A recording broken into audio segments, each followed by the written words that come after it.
100 days on hardcore in a zombie apocalypse. Danger lurks around every corner, and every day is a struggle for survival. We will start from scratch, without weapons and supplies, and we will fight for every drop of water and every piece of food. Get ready for thrilling moments, adrenaline-fueled battles, and unexpected twists. This is not just a game, it's real, like on Earth. Are you ready for this nightmare? Let's get started. What are we doing? Our whole story began when Emily moved to live in a cozy van where everything seemed so calm and predictable. Her van, although small, was incredibly comfortable.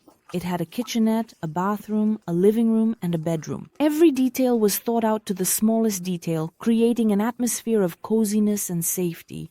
Recently, Emily moved to this quiet town where she hoped to start a new life. The van was inherited from her mother, with whom she had a complicated past. After her death, Emily decided to leave behind the noisy metropolis and traveled thousands of kilometers from her old home to find peace and forget about past troubles. On the very first day after moving in, Emily's neighbors came to introduce themselves. She warmly invited them in and stepped away for a moment to the bathroom. And at that moment, her phone suddenly went off, alerting her about a disaster. The city is infected. Zombies are everywhere, and going outside is deadly dangerous. Here is this zombie, here is the zombie. Emily froze in horror as she looked out the window. A huge zombie monster was wandering near her house, attacking people, including the neighbors who had come to see her.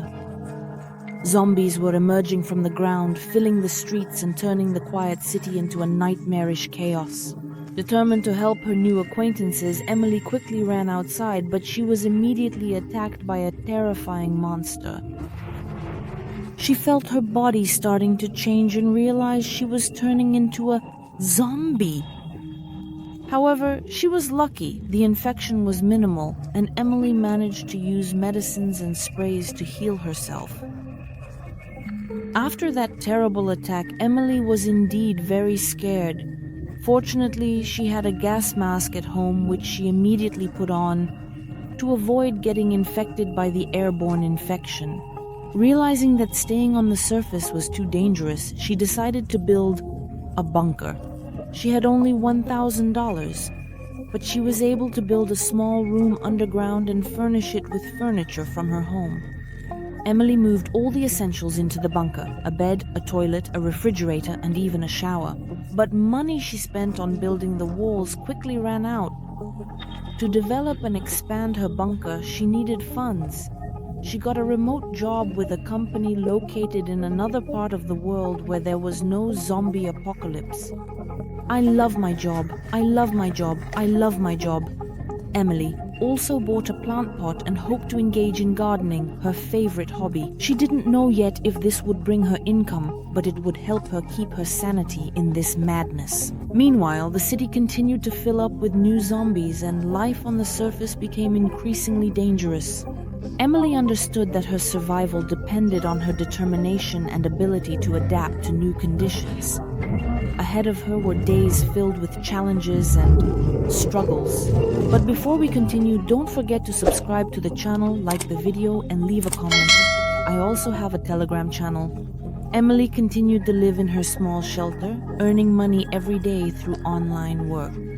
Horror continued on the surface. The number of zombies was increasing, they were infecting more and more people, and the world was descending into chaos. Every day, Emily went through the same routine in that small room where she was trying to escape from death. But her determination did not wane. She knew she had to do more than just survive. When she managed to save the necessary amount, Emily was finally able to start building a small bunker.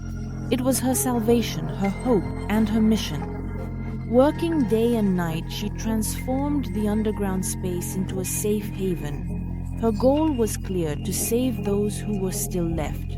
Every room she built, her dream of a future where people could live without fear, lived. Every hammer strike, every bag of cement, all of this brought her closer to the main goal. Emily believed that her bunker would become a beacon of hope in this devastated world. She was not just saving herself, she was preparing to save humanity. and with each day spent underground, her determination only grew stronger. Chaos intensified on the surface, zombies filled the streets, but Emily knew her time would come. In her hands was not only her life, but also the lives of those she could save. And when she is ready, she will go to the surface to change this world. There was enough money only to build one large room, where Emily placed 6 beds, organized a kitchen area, and installed a bathroom. She tried to make this space as comfortable as possible for living. With each passing day, her refuge became cozier. The beds were comfortable, the kitchen provided everything necessary for cooking, and the bathroom allowed for maintaining hygiene, which was extremely important in conditions of constant stress and threat. Emily was proud that she had managed to create a safe and comfortable space in this devastated world. When the construction was completed, Emily felt a sense of relief and readiness for the next stage. She acquired a gun for self-defense and was determined to use everything she could to save others. Her new bunker was ready to receive people, and she headed to the surface to begin the rescue operation. The first thing she saw outside her refuge was a zombie slowly wandering the streets. One of them was approaching the little girl, who was standing fearfully by the ruined store. Emily, without hesitation, shot, and the zombie fell to the ground. The girl, initially scared, soon felt relief and gratitude. Emily quickly hurried to take her to her bunker, where the girl could hide and be safe. As she was returning, continued the rescue mission, she spotted a woman surrounded by a sinister monster. Emily, not wasting any time, engaged in battle, fighting against zombies and fighting for the life of a woman. After a fierce battle, the woman was safe, and she followed Emily into the bunker, where she was offered shelter and support.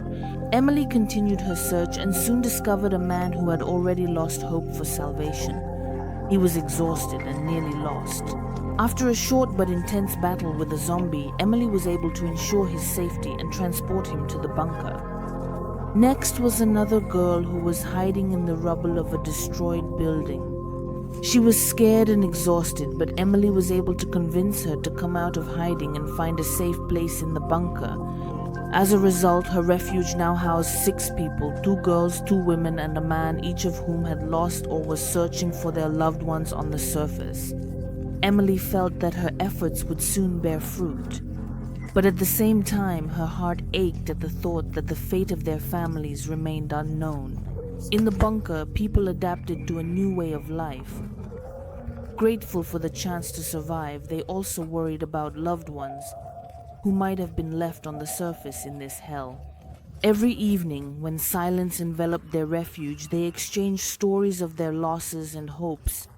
These conversations became not only a way to support each other, but also part of a common desire to survive and perhaps one day emerge to find those who might still be alive. Each of the new residents of the bunker brought with them some money, $1,000 from each. Emily also managed to earn a little. Understanding that they would have to live in the bunker for a long time, they decided to continue developing and earning. They pooled their resources and decided to build a room where they could create various things. This room became a true creative center. For the girls, drawing tables and 2 easels were set up. To create a cozy atmosphere, there was also a table for making candles, a machine for preparing carbonated lemonade, and a woodworking table. To make the room more homey, the walls were decorated with paintings and posters, and rugs were laid on the floor. Now this place is not only for work but also for the soul. When the room was ready, everyone got to work. The girls started drawing small pictures while Clara and Marina stood behind the easels creating their masterpieces. Clette took up carpentry, crafting figurines made of wood. Emily took on the task of making lemonade, but she didn't waste any time. While the machine was working, she also made candles. She was forced to rummage through the trash for necessary materials. Each resident of the bunker was busy with their own tasks, and by the first day, they were able to earn a little money. The little girls sold their drawings for $2 each, while Clara's and Marina's paintings sold for $70 each. Emily sold lemonade for $24 and a candle for $25, and Kletzi sold 2 figurines, each for $20. Thus passed their first working day. tired but satisfied. Everyone fell into a deep sleep that night. In the morning, Clara decided to make pancakes for everyone for breakfast, reminiscing about her days on the surface when she was a cook. Her delicious breakfast added even more coziness to the bunker and filled it with the aromas of home, which each of them missed so much. Life in the bunker gradually found its rhythm and meaning, thriving in this underground refuge. Every day was filled with work, caring for each other, and hope for the future, while zombies continued to roam the surface, spreading chaos and destruction. Order and tranquility and peace reigned below. Although it was serenely calm in the bunker, each resident felt a longing for their relatives. Thoughts of their loved ones left on the surface never left them for a moment. They understood that in order to go outside and find their relatives, they needed physical training and money for weapons and ammunition. Therefore, the residents of the bunker did not hesitate to work. When they had a little more money, they decided to build a gym. They placed yoga mats, set up a punching bag, a treadmill, and a strength training machine. This became their base, which would help them become better prepared. As soon as the gym was ready, the adult residents of the bunker began to train. They started with light yoga exercises to warm up and relieve tension, gradually moving on to workouts on the machines. They were already able to start gradually purchasing weapons. Despite the high cost, they managed to acquire one set, a pistol, a gas mask, and ammunition. Each of them was driven forward by the hope of saving their loved ones. Little Carmen had her mother and grandmother left on the surface, while Nanami had a brother, sister, mother, and father. Marina had no one left, but she was eager to help the girls find their families. Kletsi had a wife, 2 children, and a mother. Clara had a husband and 2 daughters. Unfortunately, one of them had already become a zombie. Time was working against her, and they knew they needed to hurry to save everyone who had not yet turned into a zombie. This thought would not leave them, and daily they trained with double the effort, preparing for the day when they could emerge to the surface and begin their search.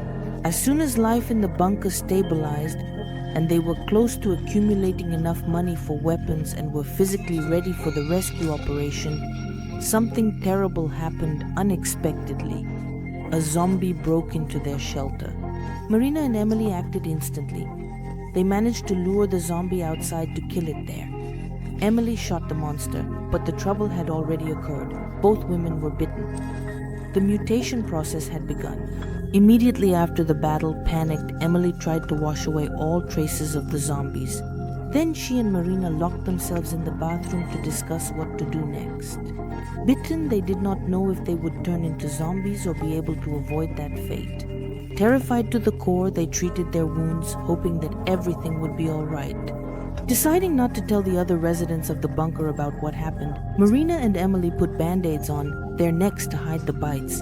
They got out of the bath, trying to act as if nothing had happened, and continued with their tasks, hiding their fear and despair deep inside. Every step they took was now filled with anxiety and doubt. Inside, they were consumed by horror, while on the outside, they tried to maintain an appearance of calm. Listening to every heartbeat, they did not know how much time they had left or when the mutation might reveal itself. At any moment, they could become a threat to everyone else. The darkness thickened, and fear became their constant companion. Since the girls decided not to tell anyone about what had happened, they continued to exercise and prepare for the outing. But one day, while they were in the gym, the infection took over, and Marina transformed into a giant monster. That moment became a nightmare. Marina was no longer a human, but a beast, and it let out a terrifying roar that literally froze the blood.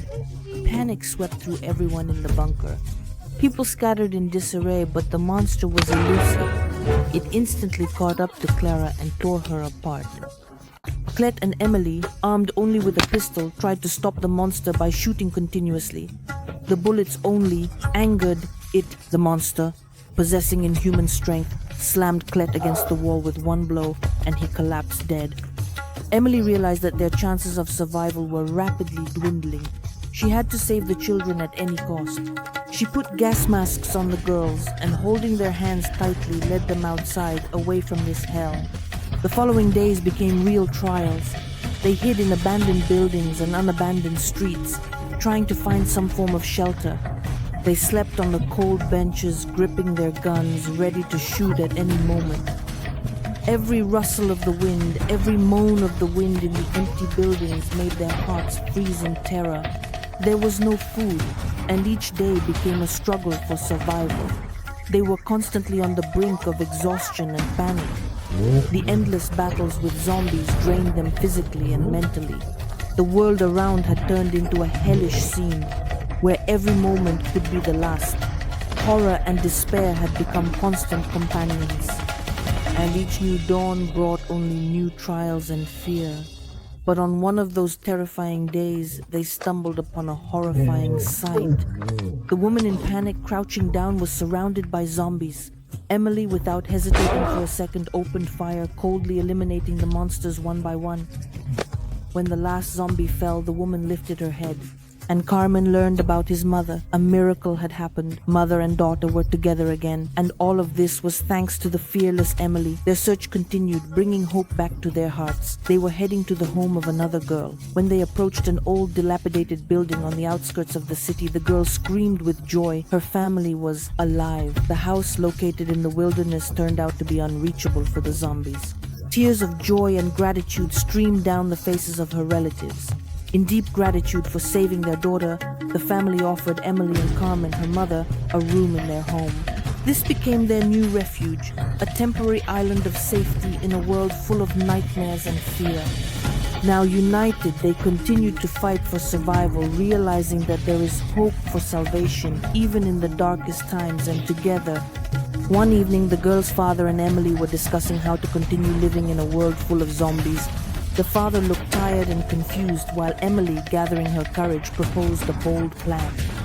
Knowing that the man had money, she suggested purchasing an expensive antidote and trying to cure all the zombies. This proposal turned out to be crazy and risky. Curing one zombie is one thing, but how do you prevent reinfection? Emily understood that action needed to be taken on a large scale. Everyone who was still alive had to be brought into this idea. She said that if every person administered the zombie antidote, we would have a chance to save everyone. It was incredibly difficult to reach an agreement with the people. Panic, fear, and distrust reigned among the remaining survivors. But they still managed to gather a team. Gradually, with each introduction of the antidote, the number of zombies decreased more and more. Days turned into weeks, and finally, their efforts began to bear fruit. The world began to cleanse itself of zombies. Although it was impossible to bring back those who perished during those terrible times, no new victims were anticipated. The world will gradually be filled with peace and hope. The girls happily returned to their families, slowly forgetting the nightmarish days. Emily, the heroine of this new world, also found her place in silence and peace. They defeated the darkness and built a new life full of tranquility and comfort, but no one forgot the price that was paid for this victory.